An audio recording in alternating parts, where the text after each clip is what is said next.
तो हमारे साथ जो पत्रकारों को संबोधित करेंगे, प्रदेश के सीनियर और जाने पहचाना चेहरा है, आप इन शख्सियत को जानते भी होंगे। मुख्य प्रवक्ता प्रेम कौशल जी, वरिष्ठ उपाध्यक्ष एवं फॉरेस्ट निगम कॉरपोरेशन के वाइस चेयरमैन खाची साहब, मेरे दाईं ओर बैठे हैं कांग्रेस पार्टी के सीनियर लीडर सुरेश बंधु जी, और महिला शक्ति का नेतृत्व करने वाले प्रदेश महिला कांग्रेस की अध्यक्षा जैना मैडम जी, और मैं जीएस तोमर आपका बहुत बहुत स्वागत करता हूं। और मैं चाहूँगा कि प्रेम कौशल जी आज की प्रेस वार्ता को शुरू करें। Thank you. मेरे साथ आज की इस प्रेस वार्ता में उपस्थित हमारे कांग्रेस पार्टी के सीनियर वाइस प्रेसिडेंट श्री केर सिंह खाची जी, जो फॉरेस्ट कॉरपोरेशन के वाइस चेयरमैन भी हैं, हमारी बड़ी बहन आदरणीय जैनब चंदेल जी, महिला कांग्रेस की हमारी बहुत डायनामिक अध्यक्ष हैं, भाई तोमर जी जो हमारे प्रदेश कांग्रेस कमेटी के हमारे कलीग हैं, प्रवक्ता हैं, सुरेंद्र बंधु जी सीनियर कांग्रेस लीडर, और आज की इस प्रेस वार्ता में उपस्थित शिमला के आदरणीय पत्रकार साथियों, आप सबका इस वार्ता में हार्दिक स्वागत है, हार्दिक अभिनंदन है।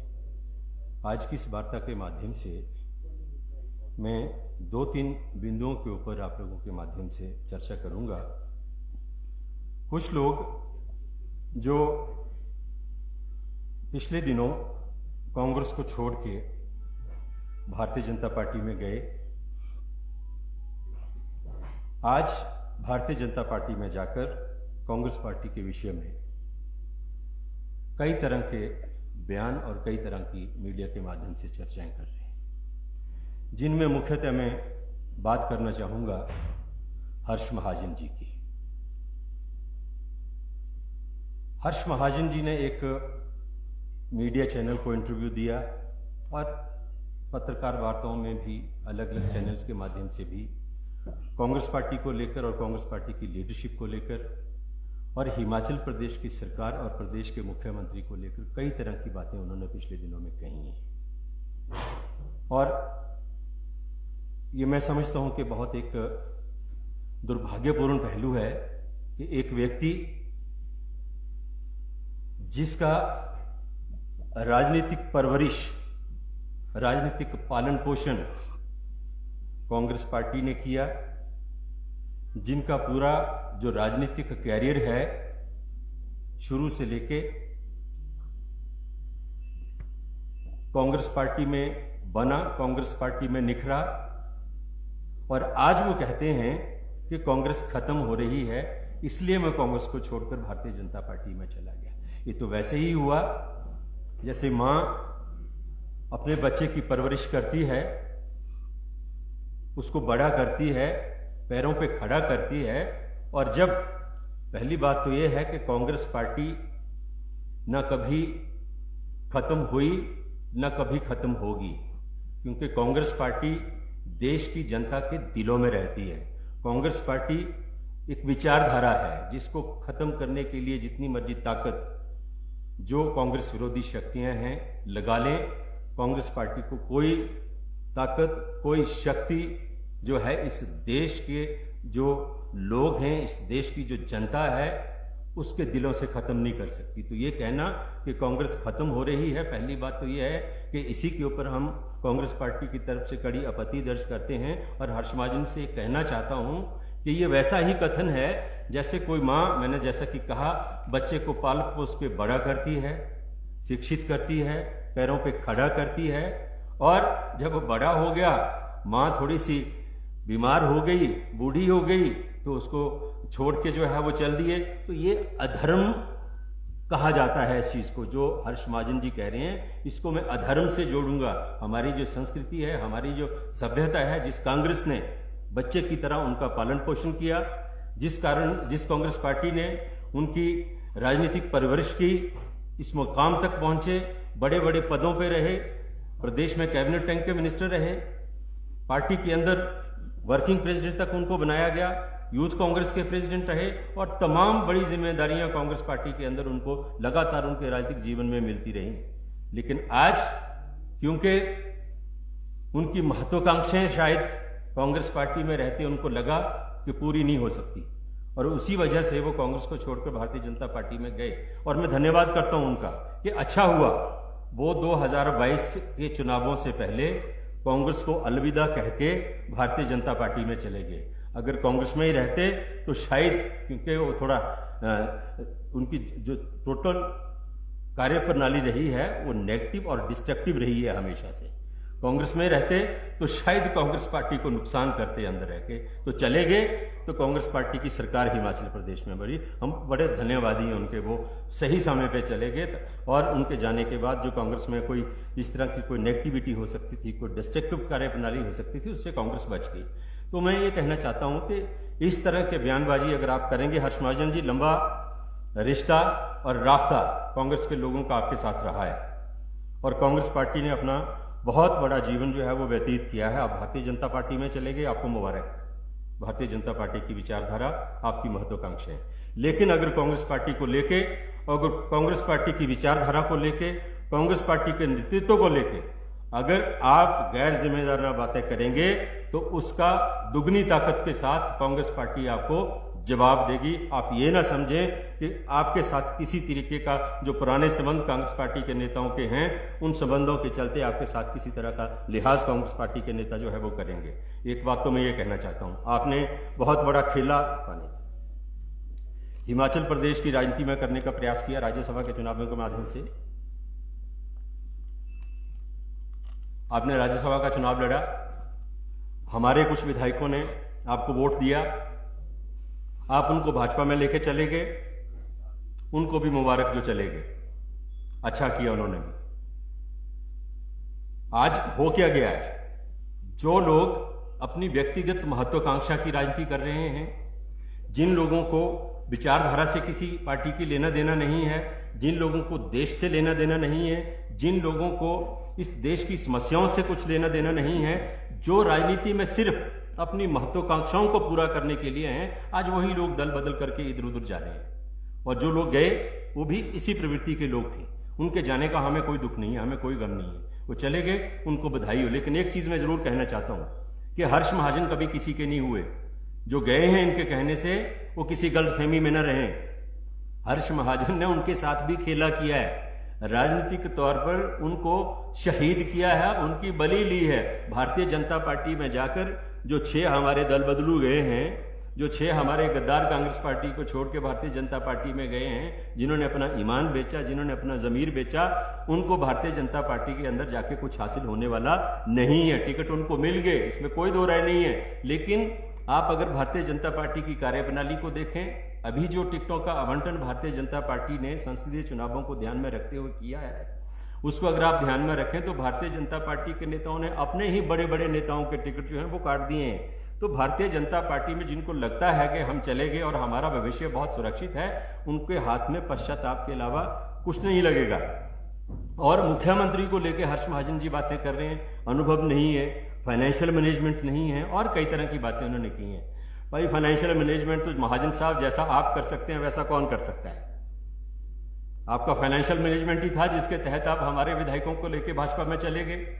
अब इस तरह का फाइनेंशियल मैनेजमेंट तो सुक्खू जी नहीं करते, क्योंकि वो तो संगठन से निकले हुए हैं, ना उनको करने की आवश्यकता है। तो निश्चित तौर पर ऐसे फाइनेंशियल मैनेजमेंट के तो आप मास्टर हैं।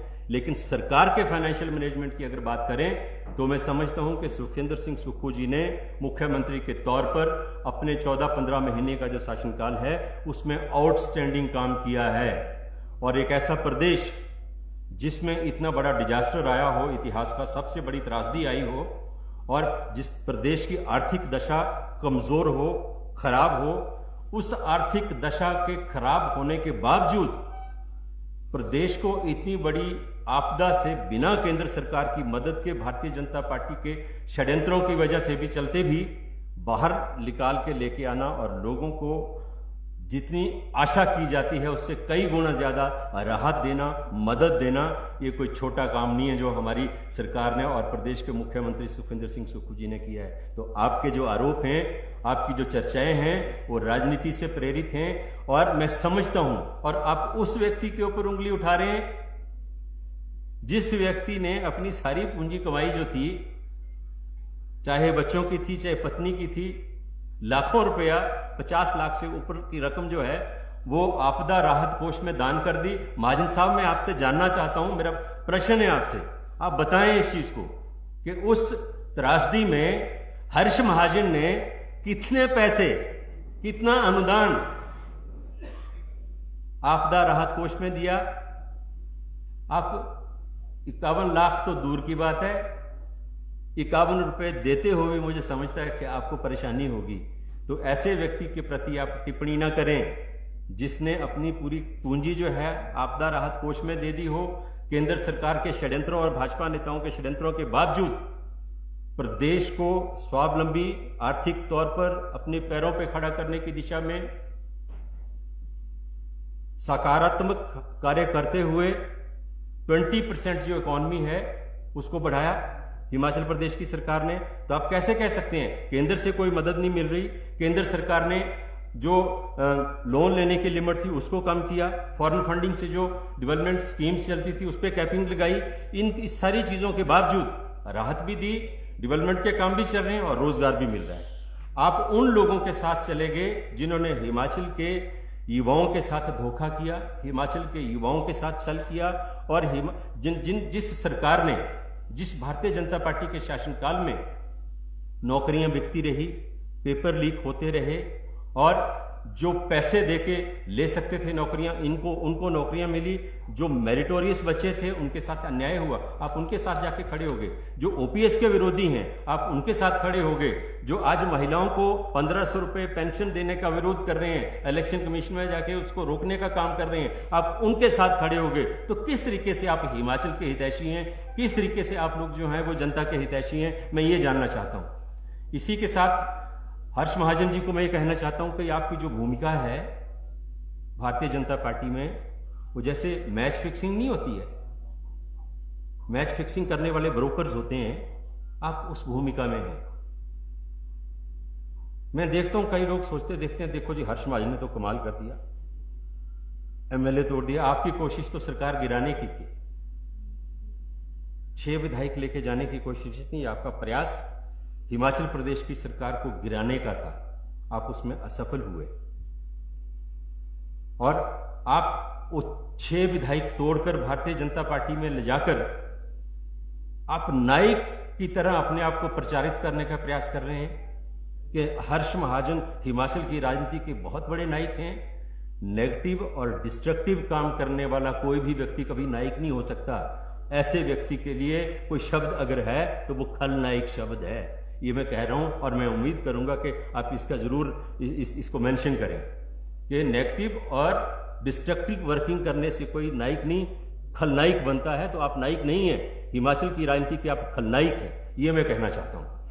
और बाकी जो विधायक हैं हमारे जो यहां से गए हैं, उनके लिए मैं सिर्फ इतना ही कहूंगा कि उन्होंने एक पॉलिटिकल सुसाइड की है। उन्होंने कहा कि मुख्यमंत्री हमारी बात नहीं सुनते थे, इसलिए हम भारतीय जनता पार्टी में चले गए, हमारा दम घुट रहा था। अब रूलिंग पार्टी के विधायक थे। एक चीज बड़ी स्पष्ट है कि हिमाचल प्रदेश में आज भी कांग्रेस की सरकार है और ये जो लोकसभा के और विधानसभा के उपचुनाव हो रहे हैं इसके बाद भी कांग्रेस पार्टी की सरकार रहने वाली है। तो आप कहते हैं कि आपकी बात सरकार सुन नहीं रही थी, मुख्यमंत्री सुन नहीं रहे थे। एक तो आप सबके सब पराजित होने वाले हैं, हारने वाले हैं, आप में से एक भी जीतने वाला नहीं है, क्योंकि हिमाचल प्रदेश की जनता इस धनबल की, खरीदो फरोख्त की और दल बदल की राजनीति को प्रोत्साहित करने वाली नहीं है। ये हमारी संस्कृति नहीं रही है, ये हमारा पॉलिटिकल फैशन नहीं रहा है। तो ये तो पहली बात है कि ये होने वाला नहीं है। और अगर कोई एक आध जीत भी जाता है तो आप विपक्ष के विधायक होंगे, भाजपा पे विधायक होंगे, सरकार कांग्रेस की होगी, वही सुखविंदर सिंह सुक्खू मुख्यमंत्री होंगे, तो आप किस तरीके से लोगों की मदद करेंगे? आपने छल किया लोगों के साथ, आपने कपट किया जनता के साथ, आपने विश्वासघात किया उस पार्टी के साथ जिसने विश्वास करके आपको हाथ का चुनाव चिन्ह दिया, जिसके ऊपर आप जीत के आए।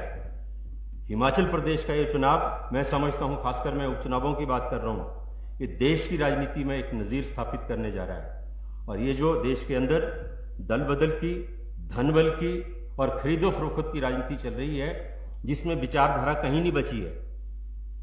इस राजनीति को ब्रेक लगाने का काम, हतोत्साहित करने का काम हिमाचल प्रदेश की जनता इन चुनावों में करने वाली है। और मैं एक चीज और कहना चाहता हूं कि देश के अंदर आप उन ताकतों के साथ जा रहे हैं जो देश को तोड़ना चाहती हैं। भारतीय जनता पार्टी एक नफरती वायरस है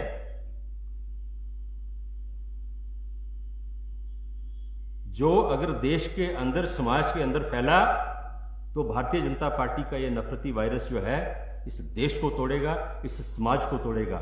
आज भारतीय जनता पार्टी, कल कंगना रनौत का भी मैं सुन रहा था, पाकिस्तान का जिक्र कर रही थी। मोदी पाकिस्तान पाकिस्तान करते हैं। कांग्रेस पार्टी ने, श्रीमती इंदिरा गांधी ने सेना के पराक्रम से पाकिस्तान के 2 टुकड़े किए थे, दुनिया का नक्शा बदला है कांग्रेस पार्टी ने। आप उस कांग्रेस पार्टी के ऊपर ये आरोप लगाते हैं कि राहुल गांधी को प्रधानमंत्री बनने की दुआएं पाकिस्तान के लोग कर रहे हैं। वास्तविकता ये है कि आप अंदर से इतने कमजोर हो चुके हैं, इतने खोखले हो चुके हैं कि आपके पास इस देश के मुद्दों की बात करने के लिए कुछ है ही नहीं। इसलिए आप कभी किसी संप्रदाय की बात करते हैं, आप कभी जो है वो किसी देश की बात करते हैं, क्योंकि आपके पास मुद्दों की राजनीति करने का मादा ही नहीं है। आप मुद्दों की राजनीति कर ही नहीं सकते। मुद्दों की राजनीति करने के लिए आपके पास कुछ है ही नहीं। यही चंद बातें मुझे आप लोगों के माध्यम से कहनी थी। आपकी तरफ से अगर कोई सवाल हो जो मैंने कहा है इन मुद्दों से संबंधित, तो आपका स्वागत है। नेता प्रतिपक्ष कह रहे हैं कि पूर्व में जो सांसद कांग्रेस के मंडी के रहे उन्होंने कोई कार्य नहीं किया है, लेकिन जो 1000 करोड़ रुपए जो मंडी के लिए दिया गया था वो भी कांग्रेस सरकार करते ही वापस ले गई। 1000 करोड़ कहां से आया था? किसने दिया? केंद्र सरकार का जहां तक प्रश्न है, पहले तो मैं जयराम जी के बारे में कुछ कह लूं। ठाकुर जयराम जिस दिन से प्रदेश की जनता ने उनको बेदखल किया है मुख्यमंत्री की कुर्सी से, अपना मानसिक संतुलन खो चुके हैं और वो दिन प्रतिदिन ठाकुर जयराम हिमाचल प्रदेश की राजनीति में अप्रासंगिक होते चले जा रहे हैं। जो भूमिका उनकी त्रासदी के दौरान रही है, उस भूमिका से ठाकुर जयराम ने अपना बहुत नुकसान किया है। और इस वक्त ठाकुर जयराम की स्थिति यह है कि मंडी का जो संसदीय चुनाव क्षेत्र का चुनाव हो रहा है उसमें बुरी तरह से घिर चुके हैं, फंस चुके हैं। और आप देखिए, कल कंगना जी का नॉमिनेशन था। कंगना ने एक पोस्टर निकाला, अपने नॉमिनेशन के लिए अपील की थी, और उस पोस्टर से ठाकुर जयराम और जेपी नड्डा का फोटो गायब है। ठाकुर जयराम की उस पोस्टर के ऊपर नरेंद्र मोदी और अमित शाह का फोटो है, बाकी हिमाचल के किसी नेता का फोटो नहीं है। राष्ट्रीय अध्यक्ष भारतीय जनता पार्टी के जेपी नड्डा, उनका फोटो नहीं है। जयराम ठाकुर पूरी तरह से फंस चुके हैं मंडी संसदीय क्षेत्र की राजनीति में, और वो अपने आप को इस वक्त उनको पूरी तरह से जो है वो नजरअंदाज भी किया जा रहा है। कंगना रनौत किसी को नहीं मान रही अपने आगे, तो वो बुरी तरह से घिर चुके हैं, उनके गले पड़ चुका है ये इलेक्शन। तो इस वजह से उनके पास कहने के लिए कुछ नहीं है। इस तरीके की बातें वो इसलिए कर रहे हैं। और डिजास्टर मंडी पार्लियामेंट्री कॉन्फ्रेंस में कल कुल्लू में था। जो त्रासदी हुई है और उस त्रासदी में जो भूमिका जयराम ठाकुर की और भारतीय जनता पार्टी की इस प्रदेश के प्रति रही है, वो बहुत ज्यादा फैक्टर जो है इस चुनाव में काम कर रहा है, और उसका बहुत बड़ा नुकसान जयराम ठाकुर को व्यक्तिगत तौर पर और भारतीय जनता पार्टी को ओवरऑल उसका जो है वो होने जा रहा है। इसलिए जयराम ठाकुर फ्रस्ट्रेशन में जो है वो इस तरीके की बातें कर रहे हैं। प्रतिभा सिंह जी ने बतौर सांसद, जो सांसद निधि उनको मिली, उसका पूरा इस्तेमाल किया। डिजास्टर आया, घर घर गई, खड्डों में, नालों में, घरों में, जहां जहां लोग प्रभावित थे, हर प्रभावित से मिली। और प्रदेश सरकार ने, केंद्र ने तो मदद ही कोई नहीं की हिमाचल प्रदेश की। केंद्र ने तो सौतेला व्यवहार किया हिमाचल प्रदेश के साथ, जिसका हिसाब इन चुनावों में होगा, चाहे वो उपचुनाव है, चाहे वो लोकसभा के चुनाव में। लोग करेंगे, जनता करेगी। केंद्र ने कोई मदद नहीं की। जो जिस मदद की बात जयराम ठाकुर कर रहे हैं, झूठ बोल रहे हैं। जयराम ठाकुर तो हिमाचल प्रदेश के अपराधी हैं। डिजास्टर की अगर मैं बात करूं तो उन्होंने तो अपराध किया है हिमाचल प्रदेश के लोगों के अगेंस्ट। तो जयराम ठाकुर जो है वो, मैं कह रहा हूं कि उनकी राजनीति इन चुनावों के बाद आप देखेंगे, मुझे लगता है कि वो नेता प्रतिपक्ष भी नहीं रहेंगे।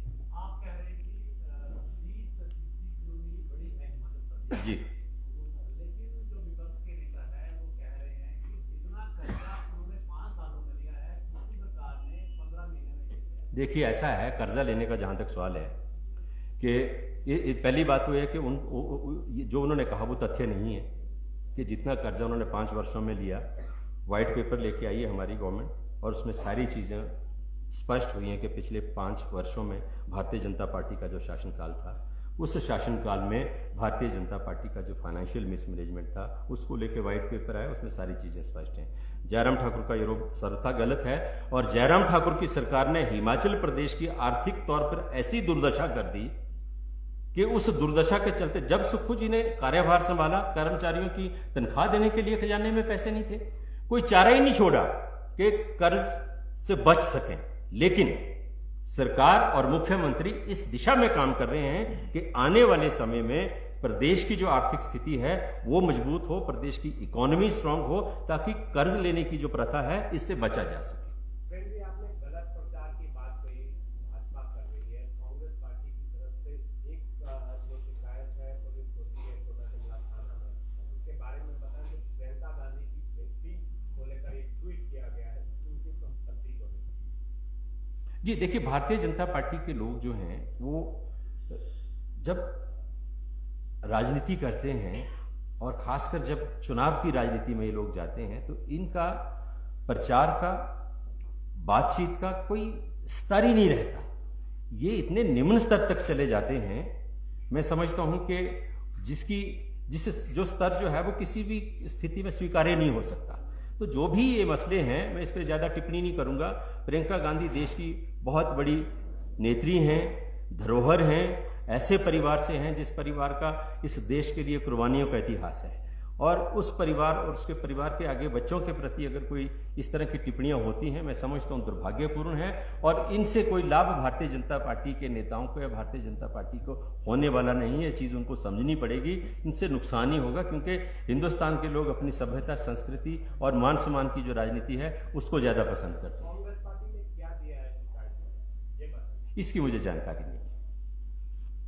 कौशल जी, लगातार ये कहा जा रहा है इलेक्टोरल बॉन्ड को लेकर जो है वो कई सवाल उठाए जा रहे हैं, लेकिन वहीं अगर विपक्ष की बात की जाए तो उन्होंने कल के पत्रकार वार्ता में भी ये कहा है कि कांग्रेस को भी इलेक्टोरल बॉन्ड के माध्यम से पैसा मिला और आम आदमी पार्टी को मिला। और महागठबंधन पर भी उन्होंने सवाल उठाया कि जो लीगर पॉलिसी में खुद न्यायालय के चक्कर काटे और अंतरिम जमानत में बाहर है, उनका समर्थन कांग्रेस ले रही है, किस तरह देखते हैं? देखिए, देश में जो इस वक्त ये जेल में डालने का, ईडी के द्वारा केसेस बनाने का जो सिलसिला है, इसकी पृष्ठभूमि क्या है इसको सब जानते हैं।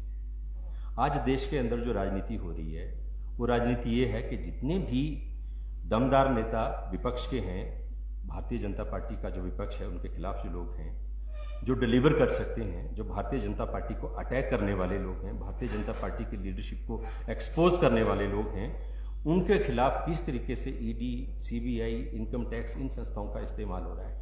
पहले तो डराने की कोशिश होती है, जो डर गया वो भाजपा में चला गया, जो नहीं डरा उसको जेल में डाल देते हैं। तो ये कानूनी प्रक्रिया है। अगर किसी के ऊपर मानिए कोई केस बनता है तो वो निश्चित तौर पर जमानत लेना जो है कानूनी प्रक्रिया का हिस्सा है। तो जमानत लेने से कोई अपराधी तो नहीं हो जाता। भारतीय जनता पार्टी की ईडी, ये कोई वैसे सरकारी संस्थाएं तो रही नहीं अब, ये तो भारतीय जनता पार्टी की फ्रंटल ऑर्गेनाइजेशंस हैं। तो ये अगर किसी के ऊपर भ्रष्टाचारी होने का ठप्पा लगा देती हैं तो उससे कोई भ्रष्टाचारी नहीं हो गया।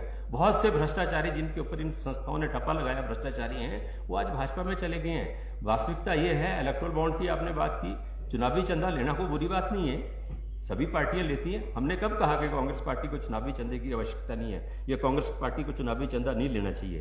लेना चाहिए, लोग देते हैं। लेकिन भारतीय जनता पार्टी और कांग्रेस और दूसरे दलों के चुनावी चंदे में अंतर क्या है? भाजपा को जो चुनावी चंदा दिया, ऐसी संस्थाओं ने दिया, ऐसे घरानों ने दिया, ऐसी संस्थाओं ने दिया जिनके ऊपर पहले ईडी ने कार्रवाई की, इनकम टैक्स की ने कार्रवाई की, सीबीआई ने कार्रवाई की, तो टारगेट किया उनको, और उसके बाद जो उनके खिलाफ कोई बनते थे चीज़ें उनको चुपके चुपके धीरे धीरे निकालते चले गए, उनसे इलेक्टोरल बॉन्ड के माध्यम से पैसा ले लिया। जिस कंपनी की प्रॉफिट पर एनम 100-150 करोड़ है, वो 500 करोड़ रुपए चंदा कैसे दे सकती है? तो उसमें जो भारतीय जनता पार्टी ने इलेक्टोरल बॉन्ड के माध्यम से चंदा लिया, बेसिकली ये जो इलेक्टोरल बॉन्ड का जो कानून बनाया, इस कानून के माध्यम से भारतीय जनता पार्टी ने भ्रष्टाचार को लीगलाइज करने का काम किया है। चंदा लेना बुरी बात नहीं है, लेकिन आप चंदा वो जो वॉलंटरी दें आपको, आप किसी के गले में अंगूठा डाल के, किसी को ईडी उसके पीछे लगा के फिर आप उनसे चंदा ले रहे हो, ऐसी ऐसी कंपनी से आप चंदा ले रहे हैं जिनके ऊपर भ्रष्टाचार के आरोप है, तो वो मुद्दा तो वो है। 2007 सवाल है, भाजपा दावा कर रही है पिछली बार 4 लाख जीते, जब हम 5 लाख से जीतेंगे, और मेरा पे ध्यान आया है कि जो पिछले कल भीड़ इकट्ठी हुई है छोटी राशि में, उससे जो सरकार के टायर भी पंचर हो गए हैं, क्या कहेंगे? पिछले कल की भीड़ का तो मैं एक पेपर में पढ़ रहा था, उसमें कंगना जी को देखने के लिए बहुत लोग आ रहे हैं, सेलिब्रिटी हैं, और दूसरा उनके बारे में ये चीज़ बहुत इस्टेब्लिश हो गई है कि जब कंगना जी कोई जनसभाएं कर रही हैं तो ऐसी बातें करती हैं जिसमें बड़ा आनंदित होते हैं लोग। मैंने पिछली प्रेस कॉन्फ्रेंस हुई थी, उसमें भी एक चीज़ कही थी कि जो कपिल शर्मा शो है, अब लोगों ने वो देखना बंद कर दिया, मंडी पार्लियामेंट्री कॉन्स्टिट्यूंसी की जो है, वो अब सीधे जो है वो कंगना रनौत की जनसभाओं में जाते हैं, उसी में उनका मनोरंजन हो जाता है। तो जो कल भीड़ थोड़ी बहुत आई थी वो कंगना रनौत जी को देखने, और जो कहती हैं वो, अब उन्होंने 25 मिनट का या आधे घंटे का भाषण दिया और उसमें कहा क्या, मोदी मोदी मोदी मोदी मोदी मोदी मोदी के अलावा तो कुछ नहीं कहा। और जब उनसे पूछते हैं कि आपका विजन क्या है, आप करेंगे क्या, तो कहती मोदी के पीछे पीछे चलेंगे, पीछे पीछे चलेंगे पल्लू पकड़ के। तो वो उनके वो जो चुटकुल्ले, उनके जो वो हास्यास्पद बातें हैं, उनको सुनने के लिए आई थी, और जैसे कंगना रनौत जी का भाषण खत्म हुआ लोग चले गए। तो वो भीड़ जो थी वो एक सेलिब्रिटी को देखने के लिए आए हुए लोग थे। जनता में कल कुल्लू था, मंडी में भी जाके आया हूं, बड़ा क्लियर है कि कंगना रनौत पूरी तरह से, बुरी तरह से जो है इस लोकसभा चुनाव में पराजित होने जा रही है। Thank you.